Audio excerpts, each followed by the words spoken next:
पिता, पुत्र और पवित्र आत्मा के नाम पर आमीन। संत मती का सुसमाचार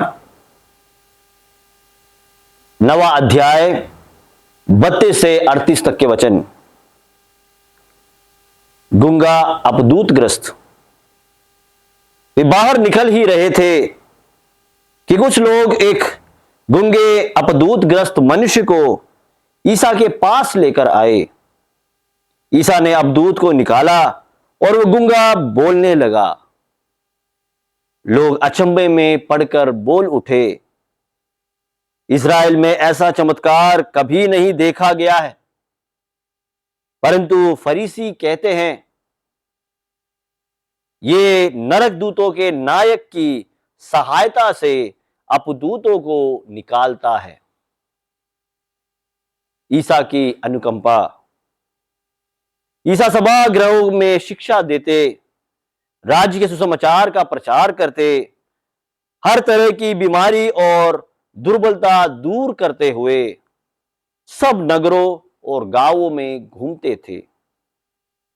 लोगों को देखकर ईसा को उन पर तरस आया, क्योंकि वे बिना चरवाहे की भेड़ों की तरह थके मांदे पड़े हुए थे।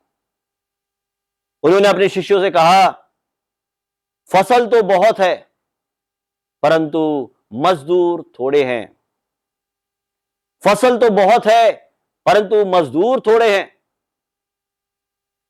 इसलिए फसल के स्वामी से विनती करो कि वो अपनी फसल काटने के लिए मजदूरों को भेजे। ये खुदा का पवित्र सुसमाचार है। पवित्र खुदा में मेरे प्यारे भाइयों और बहनों, आज के सुसमाचार में हम देखते हैं कि खुदावंद यीशु मसीह ने कैसे गूंगे अपदूतग्रस्त मनुष्य से शैतान को बाहर निकलवाया। और यह देखकर कुछ फरीसियों ने यह कहा, यह नरकदूतों के नायक की सहायता करता है और उसके नाम पर अपदूतों को निकालता है। इसके जवाब में खुदावंद यीशु मसीह ने एक दूसरे सुसमाचार में पूछा है कि बेलजेबूल कैसे अपने ही राज्य के खिलाफ खड़ा हो सकता है, जब वो एक इंसान के अंदर से अपने ही अपदूत सेवकों को निकालेगा। हम देख सकते हैं कि किस प्रकार एक फरीसी के जुबान के जरिए खुदा पुत्र यीशु मसीह के स्वर्ग राज्य के प्रकटीकरण को वहां पर एक चुनौती मिलती है, जिसको खुदा पुत्र यीशु मसीह ने वचन के इस्तेमाल से जीता और वहां पर स्वर्ग राज्य की स्थापना की। कैसे एक फरीसी के जुबान को इस्तेमाल करके खुदा के राज्य को गिराने के लिए शैतान तत्पर रहता है। जुबान के महत्व के बारे में यहां पर दर्शाया गया है। हम देखते हैं याकूब के लेख में 3 बाब 3 अध्याय 5 और 6 वचन, जहां पर कहा गया है कि जुबान सबसे छोटा है, लेकिन वो पूरे जंगल को आग लगाने की क्षमता रखता है।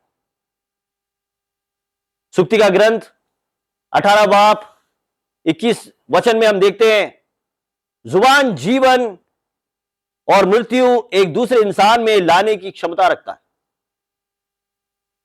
सुक्ति का ग्रंथ 15 अध्याय 28 वचन में हम देखते हैं, एक ईमानदार इंसान के हृदय में खुदाई वचन और उसके अनुसार उत्तर हमेशा भरा रहता है, और वो जो है शैतान से हमेशा अपने आप को दूर रखता है। जबकि शैतानी दिमाग और जुबान जो है विनाश एक इंसान के जीवन में लेकर आता है।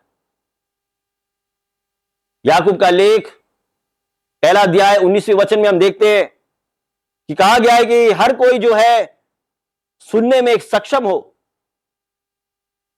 और बोलने से पहले सोच समझकर, बिना क्रोध के खुदा की कृपा में रहकर वो बोले, ताकि खुदा के स्वर्ग राज की स्थापना हो।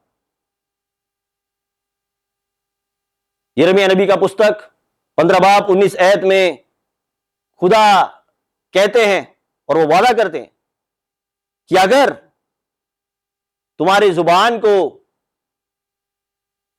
मेरे राज्य के लिए समर्पित करोगे तो तुम्हारा जुबान मेरे जुबान की तरह हो जाएगा।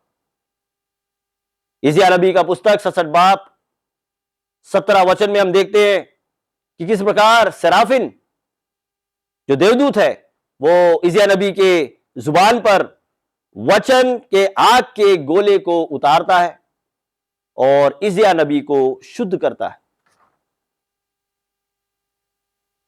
आज के इस सुसमाचार के जरिए हमें यह सीख मिलती है कि हम सब जुबान के जरिए खुदा के स्वर्ग राज की स्थापना और हमारे खुदाई सेवाओं के जरिए हर कोई खुदा को महसूस करे, ताकि जैसे स्वर्ग में है वैसे ही पृथ्वी पर भी खुदा की महिमा स्तुति आराधना होते रहे और हर कोई खुदा में अपना जीवन इस संसार में और अनंत जीवन में बिताए। पिता, पुत्र और पवित्र आत्मा के नाम पर आमीन।